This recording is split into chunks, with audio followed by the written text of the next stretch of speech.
Hello there! If you work in logistics, you may have noticed that transitioning to the standard of the Industry 4.0 is hard.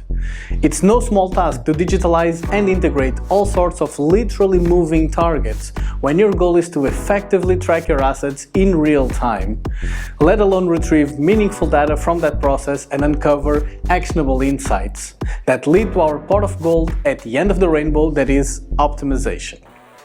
So today, let me show you how you can make it look easy by applying the Coreflux method. First, we'll assemble and configure the building blocks of our system, and then we'll make recipes to achieve the desired outcomes. In this use case, we'll refer to an asset tracking system that relies on barcode scanning. They are automatically generated and we can consult them in a central database. It will inform our logistics system, our conveyor system, and the rules we set up in the database will redirect the specific material that needs to go to each area via the specific conveyors that we prefer. Afterwards, we'll recheck the barcodes against an SQL database, so we can feed a recipe associated with that barcode back into the machine. In turn, the machine will return that set point for that specific article that we are going to implement. Ready? Go! Let's get started on the PLC side for all things logistics. For tracking the material, we can monitor the result here, fed from the database. This here is the output value, and this represents the automatic barcode generation. Now, let's look at our first S7 asset in the Coreflux hub. Check the configuration, it's fully set up, and the tags too. Let's start with the select output. This is how the PLC confirms the output that's being tracked. Then, the track ID is the barcode being read on the PLC side. And finally, select from central is the result that we're going to consult from the database and feedback into the PLC accordingly. These topics are important because we're also going to use them in the SQL database asset. This is how we generate the corresponding triggers.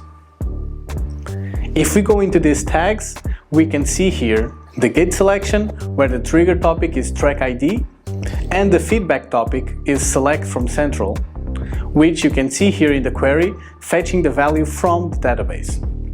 In the database, we have a simple table with the corresponding barcode IDs and the value for what we want to redirect on the conveyor system. If true, it shifts to one side. If false, it shifts to another.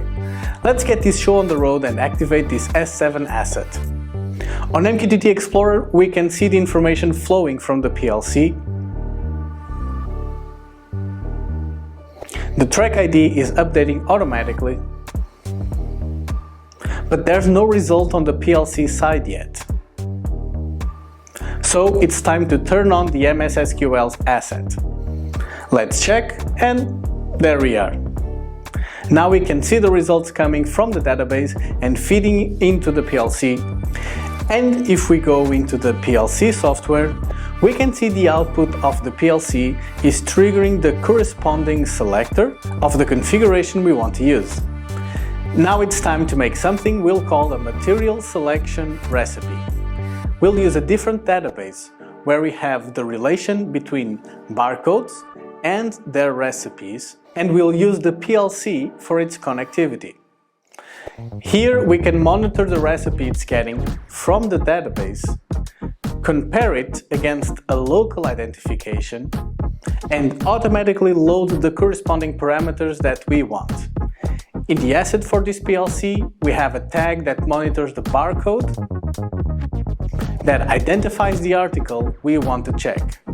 And then it will feed the recipe ID to the PLC coming from the database on this topic. Also, it will monitor if the parameters in this recipe are updating.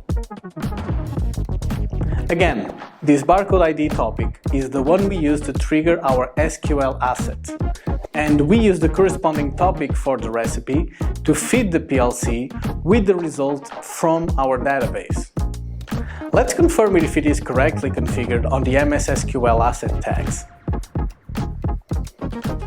Here we have the recipe selection and the topics. Trigger topic is barcode ID. The result is the selection of the value we want. And that result will feed back into the PLC with the corresponding recipe. Let's put it to work. Activating the S7 asset gives us immediate production data. On the entry point, we get the barcodes, but the parameters are not updating. So now we push start on the SQL asset, and voila! In summary, each time we get a new barcode, the database is being consulted. It fetches the corresponding recipe ID and it feeds back the PLC with the appropriate parameters for it. What you're witnessing is a showcase of a simple architecture that allows you to monitor a conveyor system and select the routing you wish for different articles. It's based on centralized information and allows it to be shared with different architectures and PLCs throughout your project. This is the most straightforward way you could set up an IIoT system and truly have full control at your fingertips. That's it! As a thank you for watching till the end, here's something for you. You can get the S7 and the MS SQL assets for free by joining the Coreflux Discord. All the links are in the description. Just go to our Vouchers and Deals channel and tell us you watched this use case. Leave us a comment below if you have suggestions for future use cases you'd like us to tackle, and if you like this one, please consider subscribing. It helps a lot to know you want us to keep making these videos for you. Finally, go to coreflux.org to find everything we offer, and remember, today's Coreflux assets are waiting for you on Discord. Thanks for watching, see you in the next use case.